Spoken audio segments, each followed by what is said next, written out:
Inheritance in Java. Inheritance in Java is a mechanism in which one object acquires all properties and behaviors of a parent object. Important part of the OOPS concept is inheritance. The idea behind inheritance in Java is that you can create new classes that are built upon existing classes. You inherit from an existing class, you can reuse the method and fields of the parent class.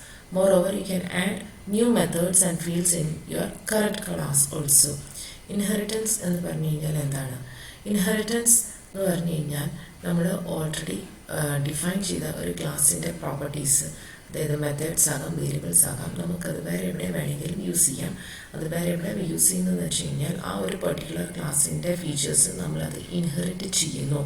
Moreover എവിടേക്കാണോ നമ്മളിത് inherit ചെയ്യുന്നത് അവിടെ നമുക്ക് പുതിയ മെത്തേഡ്സും വേരിയബിൾസും create ചെയ്യാൻ സാധിക്കും. At the same time other parent ക്ലാസ്സിൻ്റെ എല്ലാ കാര്യങ്ങളും നമുക്ക് റീയൂസ് ചെയ്യാനും സാധിക്കും.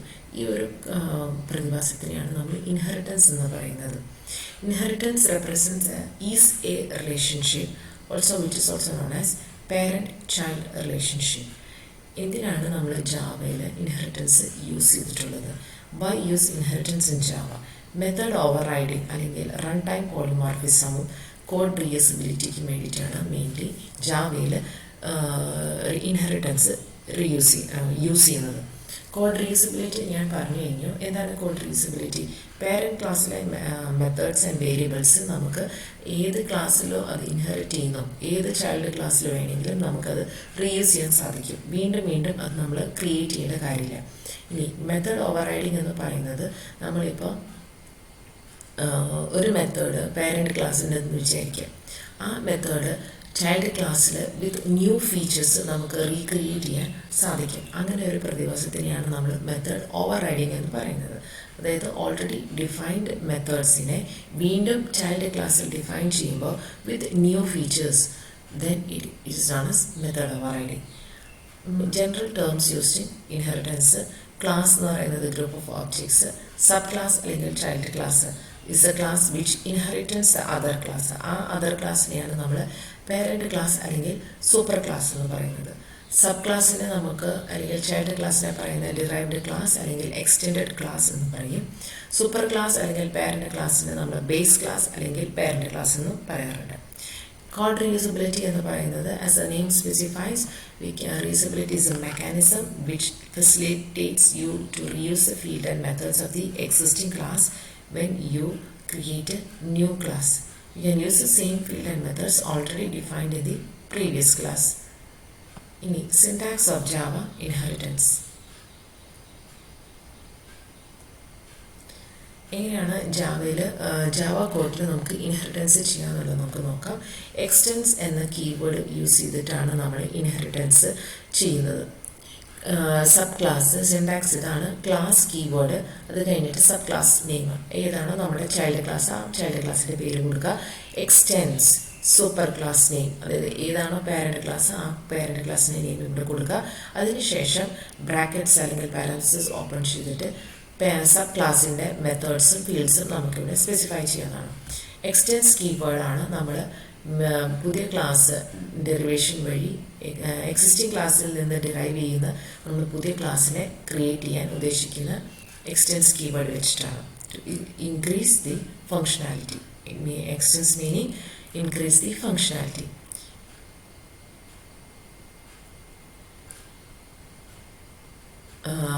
ജാവയിൽ ശ്രദ്ധിക്കുക, എപ്പോഴും ഇൻഹെറിറ്റ് ചെയ്യുന്ന ക്ലാസ് എവിടെ നിന്ന്, ഏത് ക്ലാസ്സിൽ നിന്നാണ് ഇൻഹെറിറ്റ് ചെയ്യുന്നത് ആ ക്ലാസ്സിനെ എപ്പോഴും പേരൻറ്റ് ക്ലാസ് അല്ലെങ്കിൽ സൂപ്പർ ക്ലാസ് എന്നും, ക്രിയേറ്റ് ചെയ്യപ്പെടുന്ന പുതിയ ക്ലാസ്സിനെ ചൈൽഡ് ക്ലാസ് അല്ലെങ്കിൽ സബ് ക്ലാസ് എന്നും പറയുന്നു. നെക്സ്റ്റ് നമുക്കൊരു UML ഡയഗ്രാം നോക്കാം. ജാവയിലെ ഇൻഹെറിറ്റൻസിൻ്റെ ഒരു എക്സാമ്പിൾ എന്താണെന്ന് നോക്കാം. ഇവിടെ എംപ്ലോയി എന്ന് പറഞ്ഞൊരു ക്ലാസ് ഉണ്ട്, അതിൽ സാലറി എന്ന് പറഞ്ഞൊരു ആട്രിബ്യൂട്ട് ഉണ്ട്. ഫ്ലോട്ടാണ് ഡാറ്റ ടൈപ്പ്. വേറൊരു ക്ലാസ് പ്രോഗ്രാമറാണ്, അതിൻ്റെ ആട്രിബ്യൂട്ട് ബോണസ്. ഇവിടെ നമ്മളൊരു ഫിഗർ കാണുന്നുണ്ട്. ഇതാണ് ഈസ് എ റിലേഷൻഷിപ്പ് അല്ലെങ്കിൽ പാരൻറ്റ് ചൈൽഡ് റിലേഷൻഷിപ്പ്. എന്താണ് ഇവിടെ? പേരൻ്റ് എന്ന് പറയുന്നത് എംപ്ലോയി ആണ്, പ്രോഗ്രാമർ എന്ന് പറയുന്നത് ചൈൽഡ് ആണ്. That means the programmer is a subclass which derives from the superclass അഥവാ parent class employee. That is, the programmer class can access features or methods and fields of the employee class. അതായത് programmer എന്ന ക്ലാസ്സിന് employee ക്ലാസ്സിലോട്ട് accessibility ഉണ്ട്. Provided that is salary എന്നൊരു attribute programmer ക്ലാസ്സിന് use ചെയ്യാൻ സാധിക്കും. ഇത് നമുക്കൊരു പ്രോഗ്രാം രീതിയിലൊന്ന് കാണാം. ഇതാണ് എംപ്ലോയി ക്ലാസ്. അതിലൊരു ആട്രിബ്യൂട്ടേ ഉള്ളൂ, സാലറി. ഫ്ലോട്ടിംഗ് പോയിന്റ് ആണ് 40,000. ഇനി അടുത്ത ക്ലാസ് ന്യൂ ക്ലാസ് എന്ന് പറയുന്നത് പ്രോഗ്രാമർ എക്സ്റ്റെൻസ് എംപ്ലോയി. അതിൽ ബോണസ് എന്ന് പറഞ്ഞിട്ടൊരു വേരിയബിൾ കൊടുത്തിട്ടുണ്ട്. അതിനുശേഷം മെയിൻ ഫംഗ്ഷൻ നമ്മൾ തുടങ്ങി, മെയിൻ മെത്തേഡ്. അതിൽ നമ്മൾ പ്രോഗ്രാമറിൻ്റെ ഒബ്ജക്റ്റ് ക്രിയേറ്റ് ചെയ്തു. അത് കഴിഞ്ഞ് 2 പ്രിന്റ് സ്റ്റേറ്റ്മെൻറ്റ്സ്. പ്രോഗ്രാമർ സാലറി എന്ന് പറയുന്നത് P.salary, ബോണസ് എന്ന് പറയുന്നത് P.bonus. അപ്പോൾ ഇവിടെ ഒന്ന് നോക്കിയേ നിങ്ങൾ, പ്രോഗ്രാമർ സാലറി P.salary എന്ന് പറഞ്ഞ് ഞാൻ വിളിക്കുന്നത് ആക്ച്വലി ഈ സാലറി ഏത് ആട്രിബ്യൂട്ടാണ്? It is coming from the parent class. പക്ഷെ ഞാനത് വിളിക്കുന്നത് സബ് ക്ലാസ്സിൻ്റെ ഒബ്ജക്റ്റ് വെച്ചിട്ടാണ്. We can access it. അതിനുശേഷം പിന്നെ വിളിക്കുന്നത് സ്വന്തം ക്ലാസ്സിലെ വേരിയബിളാണ്, അല്ലെങ്കിൽ ഇൻസ്റ്റൻസ് വേരിയബിളാണ് P.bonus. ബോണസ് എന്ന് പറയുന്നത് പ്രോഗ്രാമർ ക്ലാസ്സിൻ്റെ സ്വന്തം വേരിയബിളാണ്. അപ്പോൾ എന്താണ് ഇവിടെ ഔട്ട്പുട്ട് വരിക? പ്രോഗ്രാമറിൻ്റെ സാലറി എന്ന് പറയുന്നത് 40,000, ബോണസ് എന്ന് പറയുന്നത് 10,000.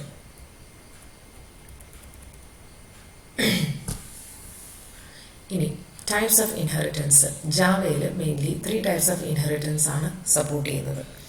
ഒന്ന് single, multi level and hierarchical. Single എന്ന് പറഞ്ഞു കഴിഞ്ഞാൽ ഒരു ക്ലാസ്സിന് ഒരു പേരൻ്റ് ഉണ്ടാകും. അതായത് class B is a subclass and class A is the parent class. Then class B only derives from one parent. That is class A. ഇതാണ് single inheritance. അവിടെ പിന്നെ ക്ലാസ് ബിയിൽ നിന്ന് ആരും വേറെ ഇൻഹെറിറ്റ് ചെയ്യുന്നില്ല. അപ്പോൾ ഒരൊറ്റ ലെവൽ ഇൻഹെറിറ്റൻസ് മാത്രമേ ഇവിടെ നടക്കുന്നുള്ളൂ. ഇനി അടുത്തത് മൾട്ടി ലെവൽ.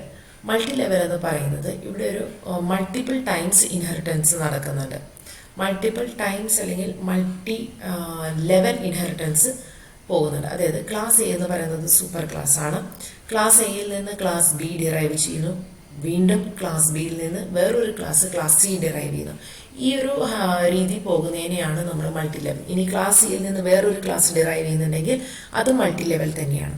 അതായത് ഓരോ പ്രാവശ്യം ഇൻഹെറിറ്റൻസ് പോകും തോറും സിംഗിൾ പേരൻറ്റിൽ നിന്നാണ് ഇൻഹെറിറ്റൻസ് പോകുന്നതെങ്കിൽ കൂടി മൾട്ടിപ്പിൾ ലെവലുകളായിട്ടാണ് ഇൻഹെറിറ്റൻസ് പോകുന്നത്. അതാണ് മൾട്ടി ലെവൽ എന്ന് പറയുന്നത്.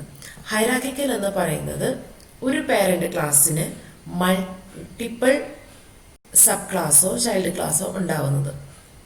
ഒരു പേരന്റ് ക്ലാസ്സിന് ഒന്നിലധികം ചൈൽഡ് ക്ലാസ്സുകൾ ഉണ്ടാവുന്നതിനാണ് ഹൈറാർക്കിക്കൽ എന്ന് പറയുന്നത്. അതായത് തിരിച്ചു പറയുകയാണെങ്കിൽ ചൈൽഡ് ക്ലാസ്സുകൾക്ക് ഒന്നിലധികം ചൈൽഡ് ക്ലാസ്സുകൾക്ക് ഒരേ പേരന്റ് ക്ലാസ് ഉണ്ടാവുക. ഒന്നിലധികം ചൈൽഡ് ക്ലാസ്സുകൾക്ക് ഒരേ പേരന്റ് ക്ലാസ് ഉണ്ടാവുക. അതാണ് ഹൈറാർക്കിക്കൽ എന്ന് പറയുന്നത്. അപ്പം ഇവിടെ എല്ലാം നമുക്ക് ഒരു സിനാരിയോ നമ്മൾ കാണുന്നതെന്ന് വെച്ച് കഴിഞ്ഞാൽ എത്ര പ്രാവശ്യം ഇൻഹെറിറ്റൻസ് നടന്നോ, എത്രയൊക്കെ ഇൻഹെറിറ്റൻസ് നടന്നാലും ഒരു പേരന്റ് ക്ലാസ്സേ എല്ലാ ചൈൽഡ് ക്ലാസ്സിനും ഉള്ളൂ, അല്ലേ? ഒരു പേരന്റ് ക്ലാസ്സേ എല്ലാ ചൈൽഡ് ക്ലാസ്സിനും ഉള്ളൂ. സോ ഈ ഒരു 3 ഇൻഹെറിറ്റൻസ് മെത്തേഡ്, അതായത് single inheritance, multi level and hierarchical, ഇത് മാത്രമേ ജാവ സപ്പോർട്ട് ചെയ്യുന്നുള്ളൂ. ജാവ സപ്പോർട്ട് ചെയ്യാത്ത ഇൻഹെറിറ്റൻസ് എന്ന് പറയുന്നത് മൾട്ടിപ്പിൾ ഇൻഹെറിറ്റൻസ് ആണ്. മൾട്ടിപ്പിൾ ഇൻഹെറിറ്റൻസ് എന്ന് പറഞ്ഞു കഴിഞ്ഞാൽ നമുക്ക് കാണാം, ഇവിടെ നോക്കൂ, ഈ ഫിഗർ നോക്കൂ, class A, class B and class C. അതായത് ക്ലാസ് സി എന്ന സബ് ക്ലാസ്സിന് ഹാസ് മൾട്ടിപ്പിൾ പേരൻസ്, അതായത് ഒന്നിലധികം പേരന്റുകളുണ്ട്. അടുത്ത ഹൈറാർക്കിയാണ് ഹൈബ്രിഡ്. ഹൈബ്രിഡ് എന്ന് പറയുന്നത് combination of 2 or more basic inheritance. അപ്പോൾ ഇവിടെ ഇപ്പോൾ നമുക്ക് പറയാൻ സാധിക്കുന്നത് ഹൈറാർക്കിക്കലും മൾട്ടിപ്പിളും കൂടി ചേരുന്നതാണ് ഈ ഹൈബ്രിഡ് എന്ന് പറയുന്നത്. ഈ എക്സാമ്പിളിൽ ഞാൻ കാണിച്ചിരിക്കുന്നത് ഹൈറാർക്കിക്കലും മൾട്ടിപ്പിളും. അതായത് ഹൈറാർക്കിക്കൽ എന്ന് പറയുന്നത് ക്ലാസ് ബിക്കും ക്ലാസ് സിക്കും ഒരു പാരന്റ് ക്ലാസ് ഉണ്ട്, ക്ലാസ് എ. ഇനി ക്ലാസ് ബിക്കും ക്ലാസ് സിക്കും ഒരു ചൈൽഡ് ക്ലാസ് ഉള്ളത് ക്ലാസ് ഡി. അപ്പോൾ class B class C with 1 child ആണ് മൾട്ടിപ്പിളും, class B class C with 1 parent class A, അതാണ് ഹൈറാർക്കിക്കലും. അപ്പോൾ ഇവിടെ ഒരു കോമ്പിനേഷൻ കാണുന്നുണ്ടല്ലേ. അപ്പോൾ ഈ പറഞ്ഞ രീതിയിലുള്ള ഹൈബ്രിഡും മൾട്ടിപ്പിളും ഒരിക്കലും ജാവ സപ്പോർട്ട് ചെയ്യത്തില്ല. ദിസ് ഇസ് ബിക്കോസ് അവിടെ ഒരു ആംബിഗ്യൂറ്റി വരും, അല്ലെങ്കിൽ ഒരു കൺഫ്യൂഷൻ വരും. ഇപ്പോൾ പേരന്റ് ക്ലാസ്സിലുള്ള മെത്തേഡ്സ് അല്ലെങ്കിൽ ഇവിടെ ഒന്നിലധികം പേരന്റ് ക്ലാസ്സുകളുണ്ടല്ലേ. അപ്പോൾ ആ രണ്ട് മെത്തേഡുകളിലും ആ രണ്ട് ക്ലാസ്സുകളിലും സെയിം മെത്തേഡ്സ് വന്നു കഴിഞ്ഞാൽ അത് ഏത് ക്ലാസ്സിൽ നിന്നാണ് ഡിറൈവ് ചെയ്തതെന്നുള്ളത് നമുക്ക് ചൈൽഡ് ക്ലാസ്സിൽ സ്പെസിഫൈ ചെയ്യാൻ സാധിക്കില്ല. അപ്പോൾ അങ്ങനെ ഒരു സിറ്റുവേഷൻ വരുന്നതുകൊണ്ടാണ് നമ്മൾ മൾട്ടിപ്പിളും ഹൈബ്രിഡ് ജാവ സപ്പോർട്ട് ചെയ്യില്ല എന്ന് പറയുന്നത്. നമുക്കിനി എക്സാമ്പിളിലോട്ട് പോകാം. സിംഗിൾ ഇൻഹെറിറ്റൻസിൻ്റെ എക്സാമ്പിൾ. സിംഗിൾ ഇൻഹെറിറ്റൻസ് ഞാൻ പറഞ്ഞു, there will be only one parent. When a class inheritance another class, it is known as single inheritance. അവിടെ ഒരൊറ്റ പ്രാവശ്യമേ ഇൻഹെറിറ്റൻസ് നടക്കുന്നുള്ളൂ. എക്സാമ്പിൾ നമുക്ക് നോക്കാം. ക്ലാസ് ആനിമൽ ഒരു മെത്തേഡ് ഉണ്ട്, ഈറ്റ്. ഇനി ക്ലാസ് ഡോഗ് ആനിമൽ ക്ലാസ്സിൽ നിന്ന് എക്സ്റ്റെൻഡ് ചെയ്യുന്നു, ബാർക്ക്, ഔട്ട്പുട്ട് ചെയ്യുന്നത് ബാക്കി. ഇനി test inheritance main method dog എന്ന ക്ലാസ്സിൻ്റെ ഒബ്ജക്റ്റ് ക്രിയേറ്റ് ചെയ്യുന്നു. ആ ഒബ്ജക്റ്റ് വെച്ചിട്ട് നമുക്ക് ബാർക്കിനെയും ഈറ്റിനെയും വിളിക്കുന്നു. അപ്പോൾ ആദ്യം ബാർക്കിനെ വിളിക്കുമ്പോൾ എന്ത് സംഭവിക്കുക? ഔട്ട്പുട്ട് ബാർക്കിംഗ് എന്ന് കാണിക്കും. ഈറ്റിംഗ് എന്ന് പറയുമ്പോൾ ഈറ്റ് മെത്തേഡിനെ വിളിക്കുമ്പോൾ ഈറ്റിംഗ് എന്ന് പ്രിൻറ്റ് ചെയ്യും. റൈറ്റ്. അപ്പോൾ ഇവിടെ ഡോഗ് എന്ന ക്ലാസ് ആനിമൽ എന്ന ക്ലാസ്സിൽ നിന്ന് എക്സ്റ്റെൻഡ് ചെയ്തു അല്ലെങ്കിൽ ഇൻഹെറിറ്റ് ചെയ്തു. And it also inheritance method eat. ഇനി അടുത്തത് നമുക്ക് നോക്കാം, multi level inheritance. Multi level inheritance എന്താണ് വരുന്നത്? ഇവിടെ ഒരു ചെയിൻ ഓഫ് ഇൻഹെറിറ്റൻസ് ആണ് ശരിക്കും മൾട്ടി ലെവലിൽ നമ്മൾ കാണുന്നത്. അപ്പോൾ ഇവിടെ നമുക്ക് നോക്കാം, വീണ്ടും ആനിമൽ എന്ന പാരന്റ് ക്ലാസ് ഉണ്ട്, അതിൽ ഈറ്റ് എന്ന മെത്തേഡ് ഉണ്ട്. ഇനി ക്ലാസ് ഡോഗ് എക്സ്റ്റെൻസ് ആനിമൽ നോക്കി, അതിൽ ബാർക്ക് എന്ന മെത്തേഡ് ഉണ്ട്. ഇനി ബേബി ഡോഗ് നോക്കി, ബേബി ഡോഗ് എക്സ്റ്റെൻസ് ഡോഗ്. അപ്പോൾ ബേബി ഡോഗ് എന്ന child class extends from its parent class known as dog. Baby ഡോഗിൽ എന്താ ഉള്ള മെത്തേഡ്? വീപ്പ്. അപ്പോൾ വീപ്പിംഗ് ആണ് പ്രിന്റ് ചെയ്യേണ്ടത്. അപ്പോൾ ഇനി നമുക്ക് മെയിൻ ക്ലാസ്സിലോട്ട് പോകാം. മെയിൻ ക്ലാസ് എന്ന് പറയുന്നത് ടെസ്റ്റ് ഇൻഹെറിറ്റൻസ്. അതിൽ ബേബി ഡോഗ് ക്ലാസ്സിൻ്റെ ഒബ്ജക്റ്റ് ഡി നമ്മൾ ക്രിയേറ്റ് ചെയ്യുന്നു. D dot weep, D dot bark, D dot eat. അപ്പോൾ നമുക്ക് കാണാം, വീപ്പ് എന്ന് പറയുന്നത് സ്വന്തം മെത്തേഡാണ്. ബാർക്ക് എന്ന് പറയുന്നത് തൊട്ട് മേളിലത്തെ പേരൻറ്റ് ക്ലാസ്സാണ്. ഈറ്റ് എന്ന് പറയുന്നത് അതിലെ സൂപ്പർ ക്ലാസ്സാണ്, അതിൻ്റെ പേരൻറ്റ് ക്ലാസ്സിൻ്റെ പേരൻറ്റ് ക്ലാസ്സാണ്. അപ്പോൾ ഇതെല്ലാം അസസ് ചെയ്യാൻ സാധിക്കും. ഇനി അടുത്തത് ഹൈറാർക്കിക്കൽ നമുക്ക് കാണാം. 2 or more ക്ലാസ്സിന് ഒരു സിംഗിൾ ക്ലാസ് പേരൻ്റായിട്ട് വരുമ്പോഴാണ് നമ്മൾ ഹൈറാർക്കിക്കൽ ഇൻഹെറിറ്റൻസ് എന്ന് പറയുന്നത്. അപ്പോൾ നമുക്കിവിടെ കാണാം, ആനിമൽ എന്ന ക്ലാസ് ഉണ്ട്, അതിൽ നിന്ന് 2 child class, that is dog and cat. അപ്പോൾ നമുക്ക് നോക്കാം, ക്ലാസ് ആനിമൽ ഈറ്റ് എന്ന മെത്തേഡ് ഉണ്ട്. അതിനുശേഷം ക്ലാസ് ഡോഗ് ആനിമലിൽ നിന്ന് എക്സ്റ്റെൻഡ് ചെയ്യുന്നു, അപ്പോൾ ബാർക്കാണ് മെത്തേഡ് വരുന്നത്. അത് കഴിഞ്ഞ് വേറൊരു ക്ലാസ് ക്യാറ്റ് എക്സ്റ്റെൻസ് ആനിമൽ, അതായത് ഡോഗ് എന്ന ക്ലാസ്സും ക്യാറ്റ് എന്ന ക്ലാസ്സും രണ്ടും ആനിമൽ എന്ന ക്ലാസ്സിൽ നിന്ന് ഇൻഹെറിറ്റ് ചെയ്യുന്നു അല്ലെങ്കിൽ എക്സ്റ്റെൻസ് ചെയ്യുന്നു. ഇനി ക്യാറ്റ് എന്ന ക്ലാസ്സിൻ്റെ മെത്തേഡ് എന്ന് പറയുന്നത് മിയോ. ഇനി നമ്മൾ എന്ത് ചെയ്യുന്നു?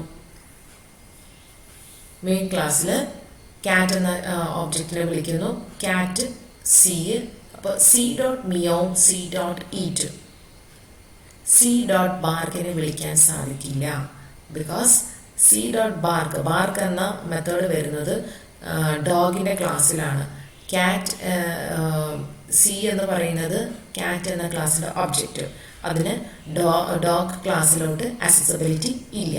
അപ്പോൾ നാച്ചുറലി സി ഡോട്ട് മിയോ എന്ന് പറയുന്നത് ക്യാറ്റിൻ്റെ സ്വന്തം മെത്തേഡും സി ഡോട്ട് ഈറ്റ് എന്ന് പറയുന്നത് ആനിമൽ ക്ലാസ്സിൻ്റെ മെത്തേഡുമാണ്. അപ്പോൾ അതുകൊണ്ട് ആ ഇത് അവർക്ക് ആക്സസ് ചെയ്യാൻ സാധിക്കും. അപ്പോൾ മിയോയിങ്ങും ഈറ്റിങ്ങുമാണ് വരുന്ന ഔട്ട്പുട്ട്. ഇനി എന്തുകൊണ്ട് മൾട്ടിപ്പിൾ ഇൻഹെറിറ്റൻസ് ജാവ സപ്പോർട്ട് ചെയ്യുന്നില്ല? To reduce the complexity and simplify the language, multiple inheritance is not supported. ഇവിടെ സിനാരിയോ നമുക്ക് കാണാം. ABC 3 ക്ലാസ് ഉണ്ട്. ക്ലാസ് C ഇൻഹെറിറ്റ് ചെയ്യുന്നത് എയിൽ നിന്നും ബിയിൽ നിന്നുമാണ് നമ്മൾ നേരത്തെ കണ്ട്. അപ്പോൾ suppose A and B have same method and you call it from the child class. അപ്പോൾ ഞാൻ നേരത്തെ പറഞ്ഞ പോലെ there will be an ambiguity. അത് ഏത് ക്ലാസ്സിൽ നിന്നാണെന്നുള്ളത് തിരിച്ചറിയാൻ സാധിക്കില്ല. Okay, thank you. Hope you have understood.